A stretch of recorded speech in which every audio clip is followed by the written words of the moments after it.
You're listening to the Backyard TARDIS Random Thoughts Podcast, part of the Red 5 Network. Hey, I'm Nicholas, and this is another Random Thoughts Podcast, part of the Red 5 Network.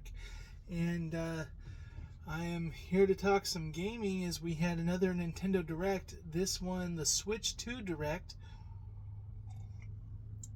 And it was a lengthy one, an hour in length. And I will be more brief than that. Actually, for once, I'll be more brief than the thing I'm talking about. But having to say, I'm recording this about a week after that happened. Just kind of wanting to recap it. Kind of wanted to let it soak in. Think about all the news. Think about what I like. Because I will say, I came off of it and I was like, that's an amazing direct. And I watched a few other people react to it. And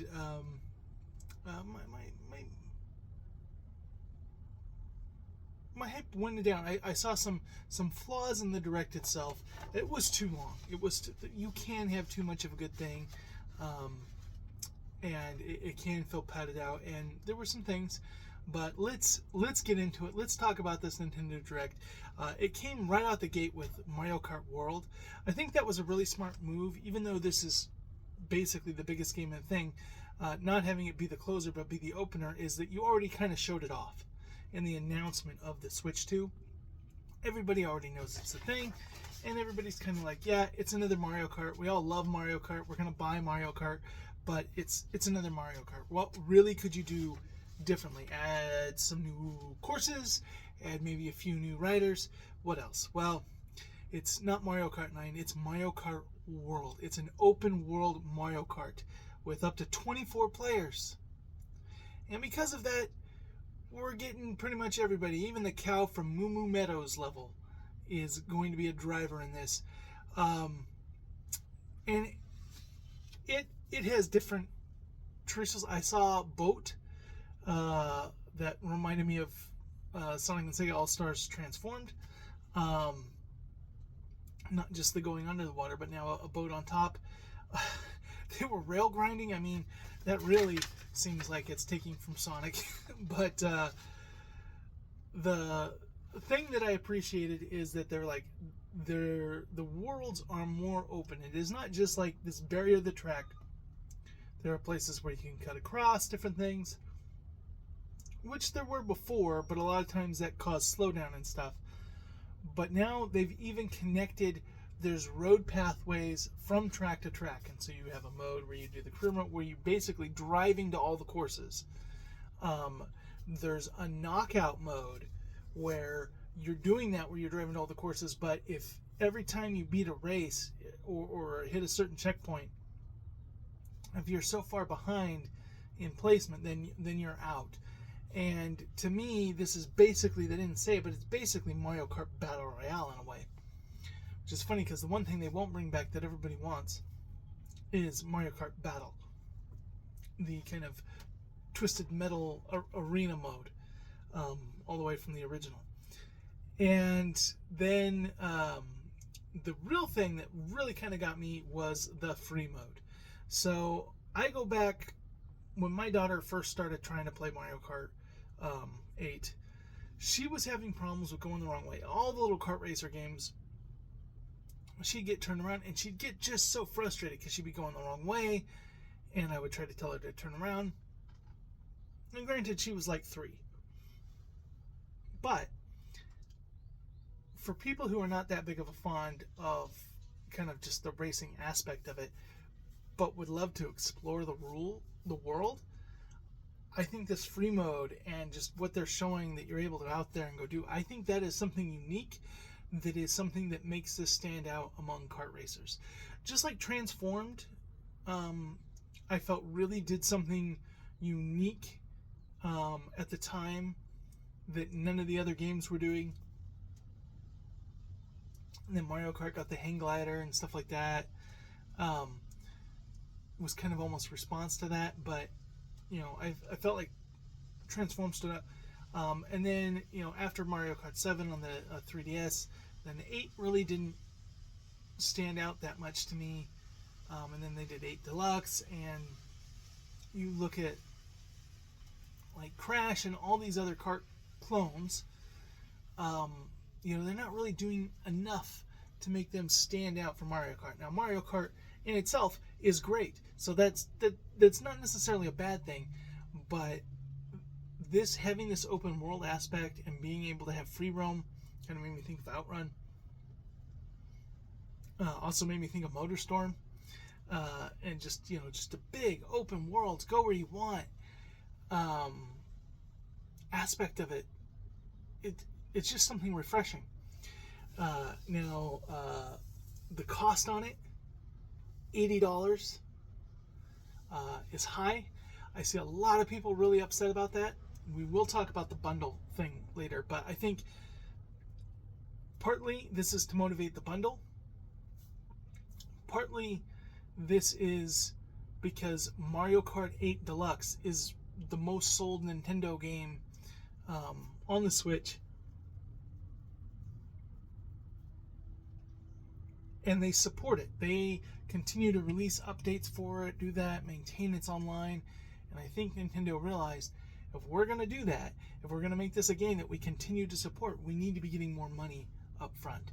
And the fact that other games that are first party, that I would say are even would be considered like the bigger title, are less, tells me that specifically this is because of the continuous online support, that they're charging more for this. And I wasn't upset about this.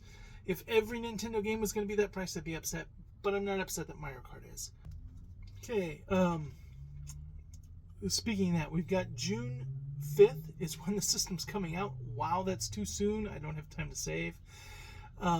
Because it is $449.99, or $450. But you can get it with Mario Kart for $500, so you basically save $30 on Mario Kart if you buy it bundled with the system. However, the caveat is that's a digital version. It's not a physical version.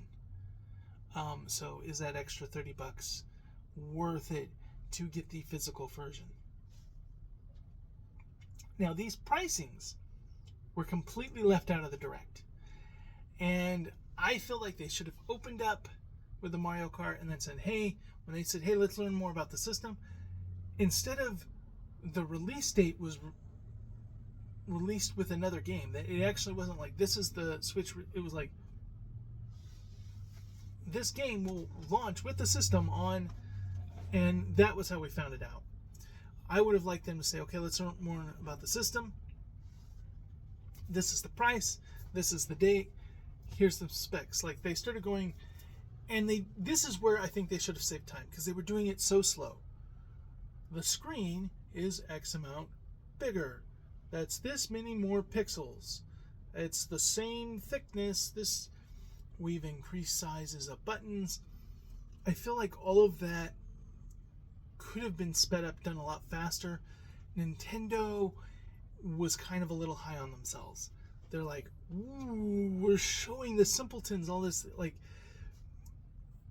it was really drawing on, really slow. It's a good thing they put Mario Kart World at the beginning, because this went on way too long. And then they have a way of talking about basic things and making it sound like they've invented something amazing or done something amazing.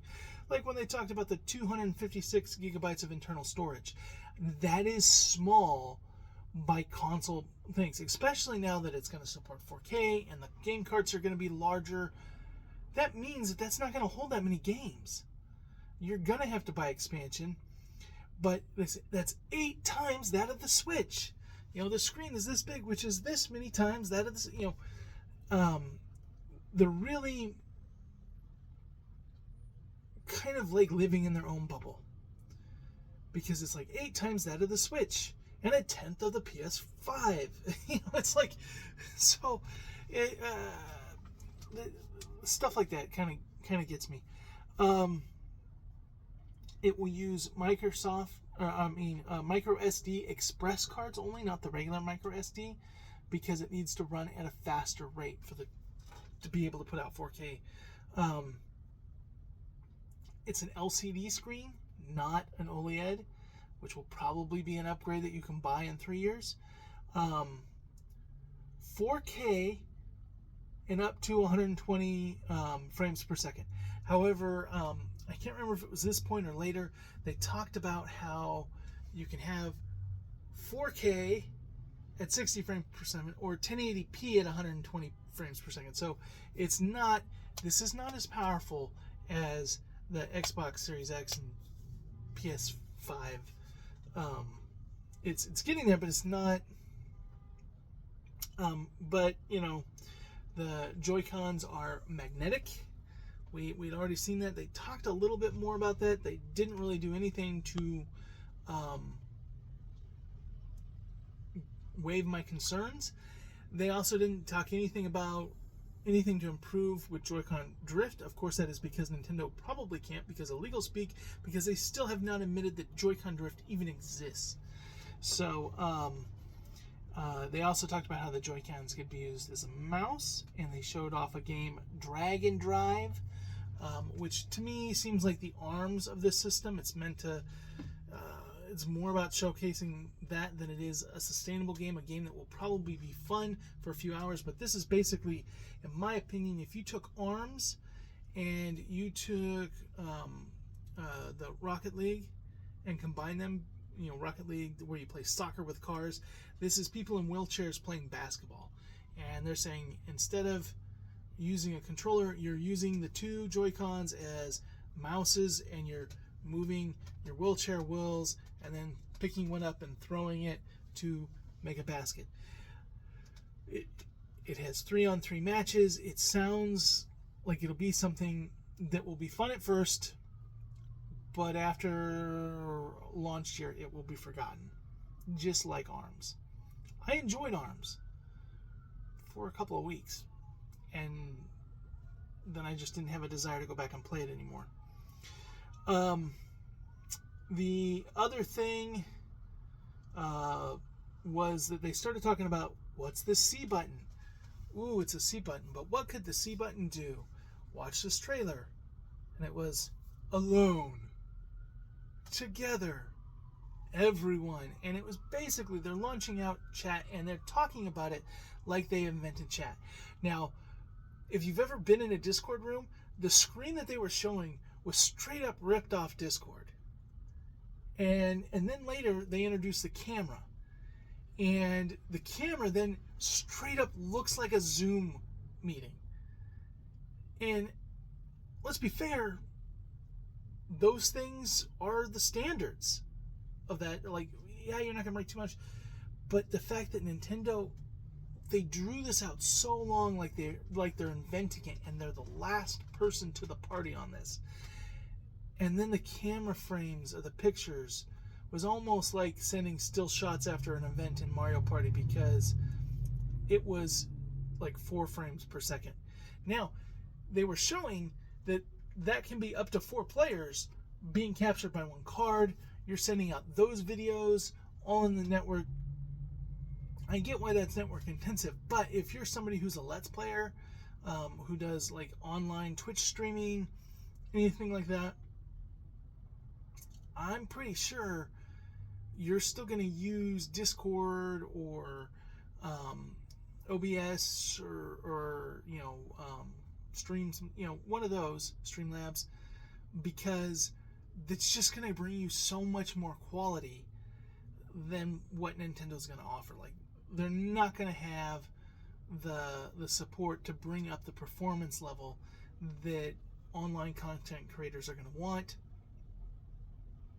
For somebody like me, maybe just doing it with a family, or who currently doesn't do that, but if they do add, one of the things that Sony did was add a way to have the system directly stream it to Twitch and stuff. Nintendo didn't do that. They didn't show anything that said, all this, we also have a way for you to upload it to YouTube or to Twitch, because Nintendo has not been very favorable towards that. They've softened. Well, they don't like people playing their games online, especially their new games. And so that, once again, that really leaves a barrier there. Oh, they spent way too much. The Joy-Cons are $90. The camera is $50, and the new Pro controller is $80. So once again, everything's kind of going up. $90 for a set of Joy-Cons, and because of the new features on these Joy-Cons, I don't think old Joy-Cons are going to be compatible. So all your extra Joy-Cons not going to transfer over. Then they showed off a game called Welcome Tour. They spent way too much time on this. I have not played, all of a sudden I can't think of the name, I should have wrote it down, but the game that's like super popular on Sony right now that was basically a tutorial and a celebration of their history and stuff that got made into a full game and sold. A lot of people were comparing this to that. That showed me platforming and stuff that I didn't see in this. This showed like learning about the system and then having mini games that then use the features that they're showing you. This is like Nintendo Land. This is like 1-2 Switch. It is supposed to be the tutorial minigame, and I feel like Nintendo is chasing Wii Sports. Wii Sports, they bundled in, it became the most sold game. It really, you bought a Wii to play Wii Sports. That was the game that sold you on it. The Wii was not that expensive, and like that experience looked fun.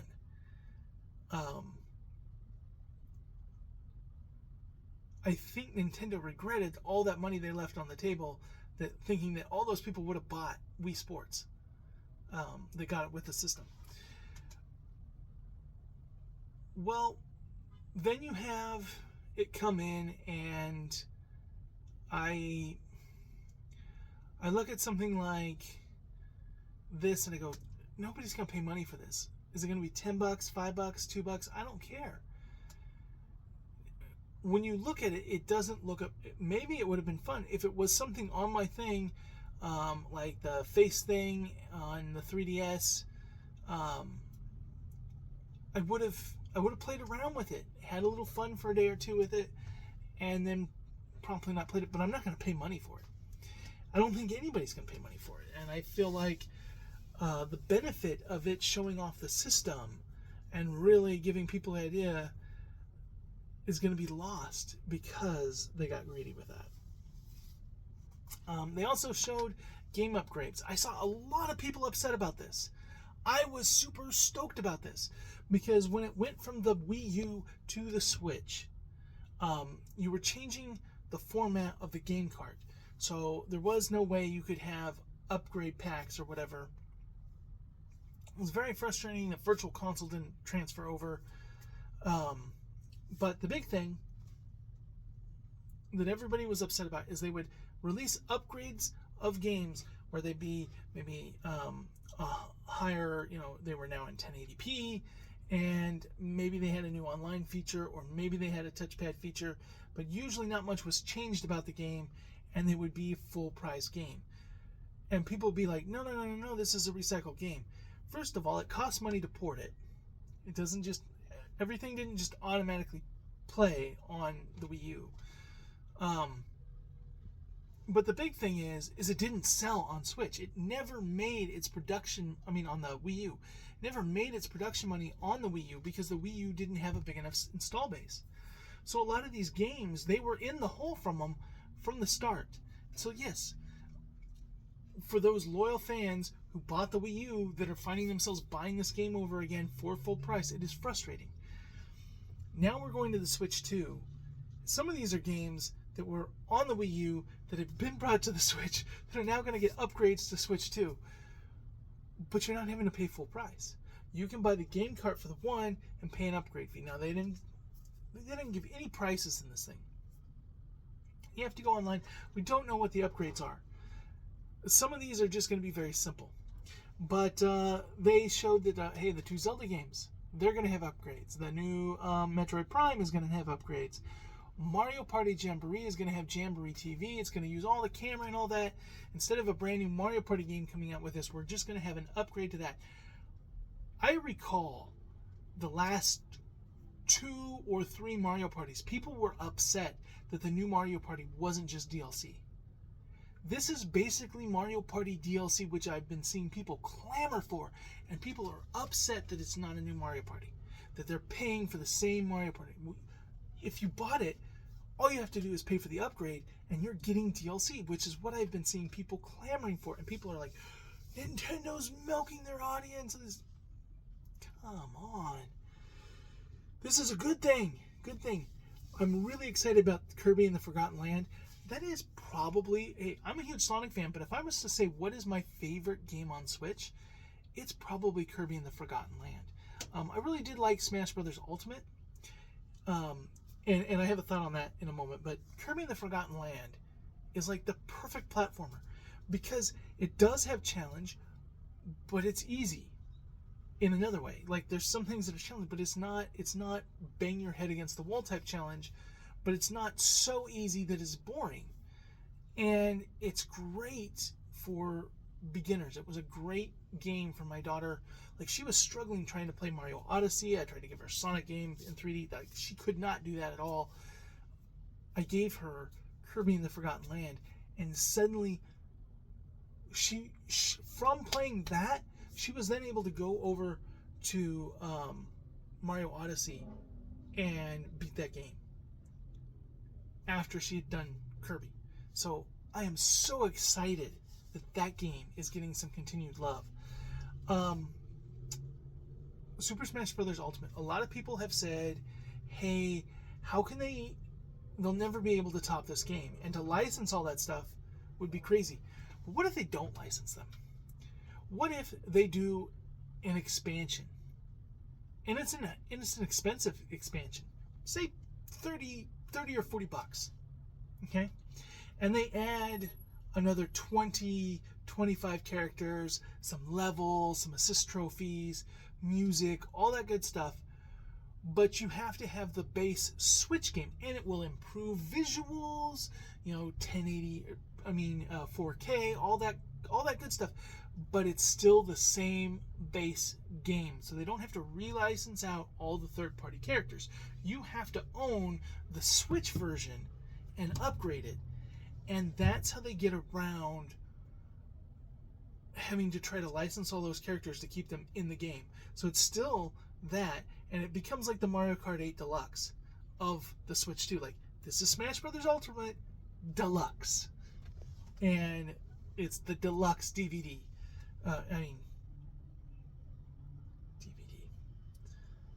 The Deluxe expansion. And so I look at that as a great way that they could do that. That's just my thought there. They announced that to their Nintendo Online, which is basically what's replaced Virtual Console, their Nintendo, almost like Netflix subscription, GameCube games. The Switch was capable of this, but the Switch 2 having it, great. I really wish they would have also announced Dreamcast games, because they got Genesis games there, so I would have liked to have had Dreamcast. I could see that being a later thing.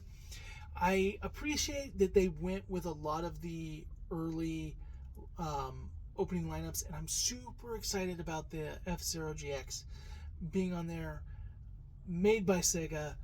Having that on there, I think that is a great thing. They talked about the card share thing, the physical card, like that's kind of weird, but because of that, there's going to be a whole system share. But I'm thinking of the previous direct. So the card share, this is a feature that already existed on the Switch and then went away. But the idea, and it sounded like this was going to be universally every game. No, this is going to be based on the game maker. But Nintendo's re-emphasizing that they're going to have games. Hey, we know they're more expensive. So if you get Mario Party, you're going to be able to put Mario Party in, and all your friends are going to be able to gather around, and they're all going to play it off of your one card. But you'll each be able to use your screen. Even Gen 1 Switches. And I'm assuming that's with games that qualify that have versions on both. But maybe not. Maybe the newer Switch 2 games will be able to stream to a player 2 on a regular Switch. That would be cool. Because it's just a screen. The system is not doing the processing. It's the one system that's doing the processing. We had other Nintendo properties, Hyrule Warriors, which is not Nintendo with a partnership, but it's leading into Tears of the Kingdom for those people that like the Hyrule Warriors. And Pokemon Legends ZA is getting an upgrade as well.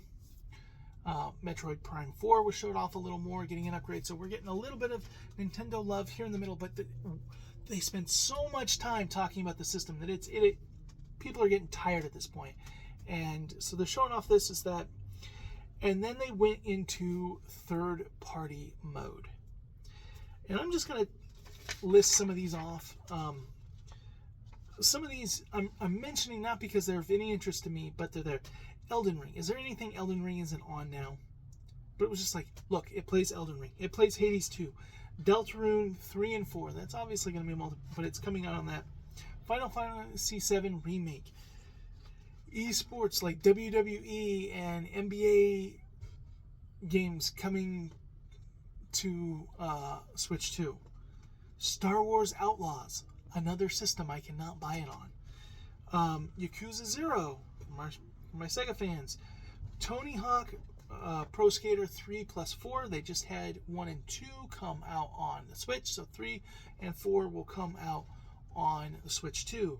Borderlands 4, Fortnite, Hitman, 007 Project, or Project 007. So wasn't even any details, just like, we're making a Bond game. It's going to be on the Switch. I think it's going to be on Microsoft too. So I think that there was a Lost Kids on an island game that looked kind of interesting. I know I'm skipping over a bunch, but like these were some of the ones that I knew were notable in that they were coming to Switch 2. They're not notable in like this is some brand new game. But then they make the announcement, and this is about when we're at like the 40-minute mark. Everybody thinks that the Direct's about to wrap up, and they say, our final trailer from our partners. And everybody I saw reacting to it freaked out and thought, oh, it's their final game. No, partners, meaning not first party. And it was Dusk Bloods from FromSoft. Now, FromSoft, big developer, people love their games. I'm not one of them, but people love their games. Huge name to have an exclusive title from them, and this feels to me like No More Heroes or whatever that black and white game with the chainsaw was Black, White, and Red by Sega on Wii. This is going to be a game that's going to be critically acclaimed. It's going to get a ton of praise, and it's going to get some people who are fans of that FromSoft to buy a Switch 2. But I also think it's going to become a cult classic because I don't think most of the FromSoft, most of their audience is going to be on the Switch 2. And so I think there's going to be a lot of people who would have been a fan of this game who won't experience it because it's on the Switch. It will stand, it very much felt very off from the rest of it. Like it was dark, gritty, vampires, but there was a dinosaur and ghosting. It was weird in a fever dream. It felt like some Death Stranding mixed with vampire stuff. It was, was it horror? Was it psychological thriller? What was this game? But it was very dark, very gloomy, very un-Nintendo. And it is a big get for them. It is a big, unique thing that we'll put there, but it was just kind of it. Then we went from that to Kirby Air Riders. Sakurai is working on this. Now, Sakurai said he was leaving gaming. Then he clarified and said, no, I'm just leaving Smash. I can't do it anymore. Physically almost died. It's his own fault because they literally have to haul him away in an ambulance to get an IV, and he's still working on it from the hospital bed because he's a control freak when it comes to games. But he got to start with Kirby. So Kirby and Kid Icarus are the other games that he likes, but he's one of the co-guys that basically made Kirby what it is, and Kirby Air Ride was one of his games. He wanted to do a sequel, and I think basically Nintendo, after Ultimate, to get him back in the door was like, whatever game you want to do. So he said, I want to do a Kirby Air Riders.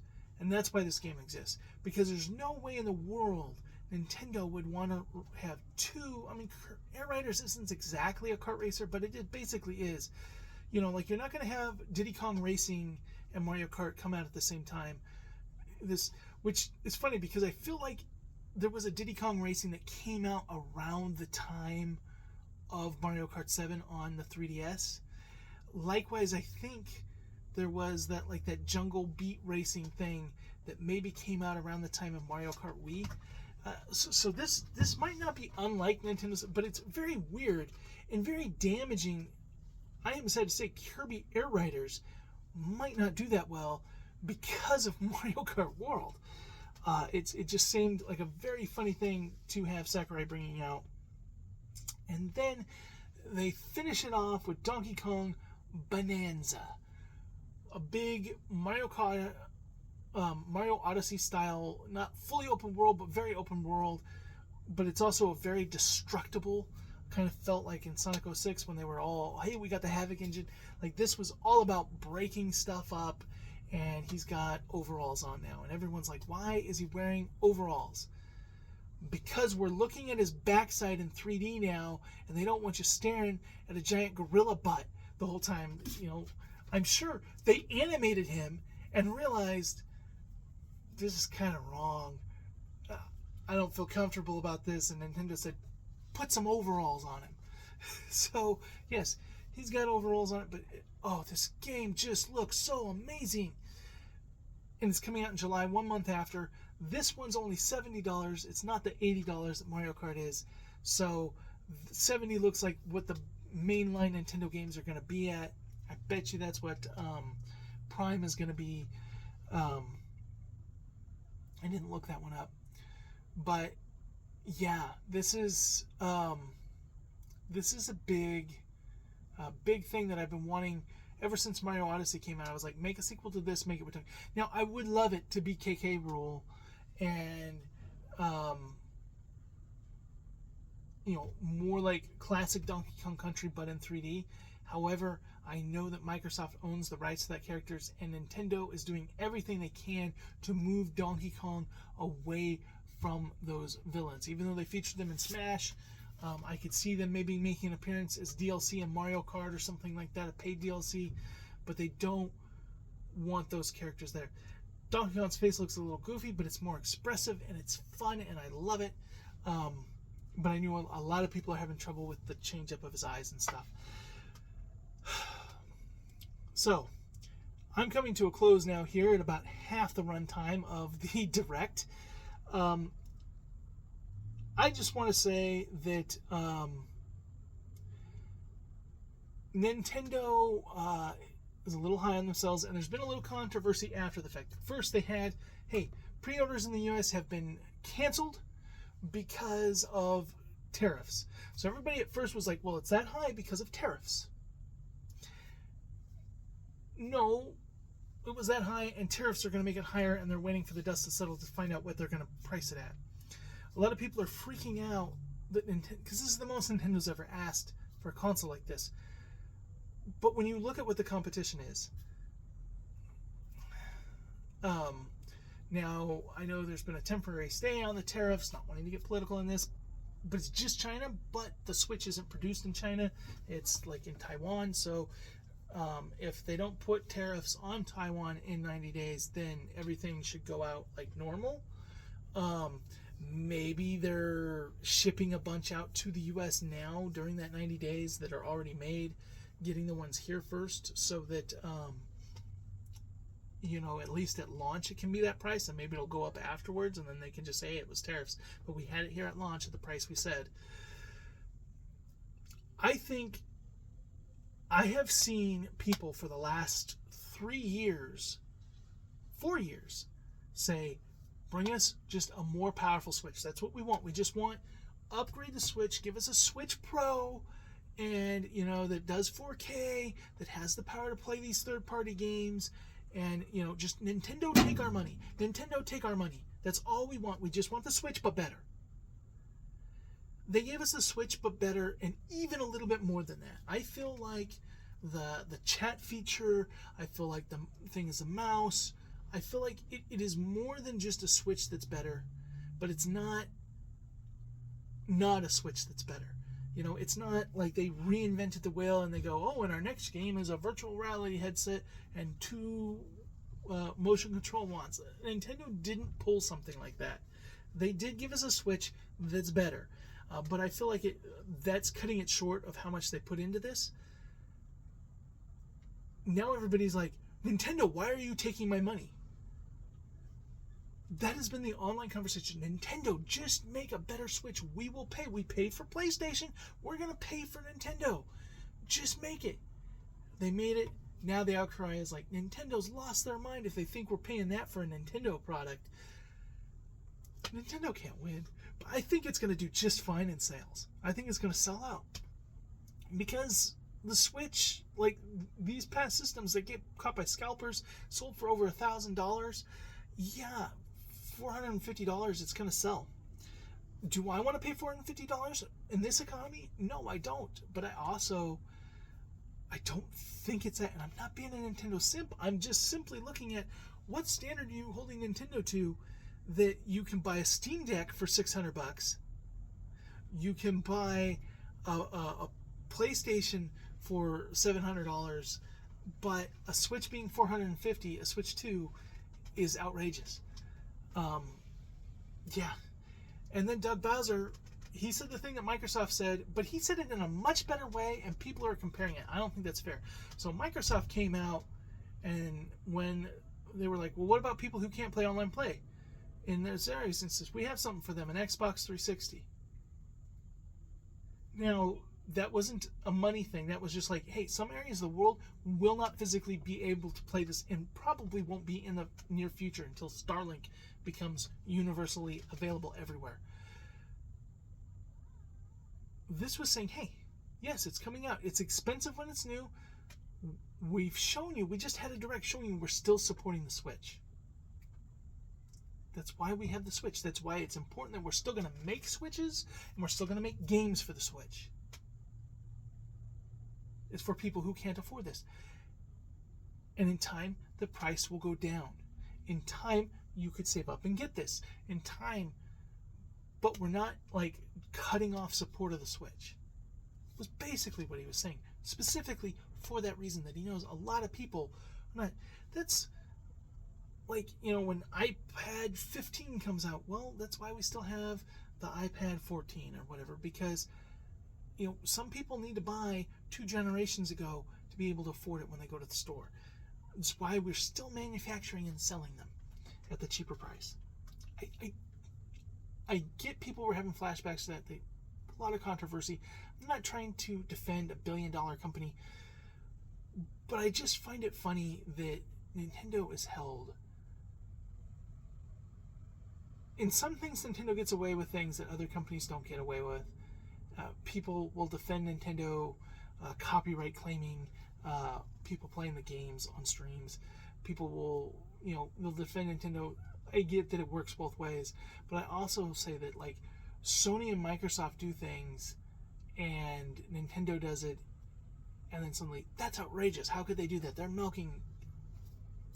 I get it. They've been the cheap alternative. At $450, they're still the cheap alternative. It's just inflation is a thing, and there's no getting around that. So, with that, what were your thoughts on the Switch 2? What do you give it? I give it an A-. Initially I was an A. It's not as good as the Switch reveal direct, but the Switch 2 was really good. They didn't put the prices. They were not clear on that because I knew that it would be negative, and they spent too much time just drawing out how the chat works and all that stuff. They could have, it was slow, there were awkward pauses and all that. If they just tightened that up, made this a 50-minute direct instead of like 106 minutes or 109 minutes, whatever it was, or an hour and 9 minutes, I mean, you know, I think it would have worked better. That's my thoughts. What are yours? Let me know down in the comments below. I will see you in the next video. Greetings, listener. Just a reminder that the podcast you just heard is a proud member of the Red 5 Network family.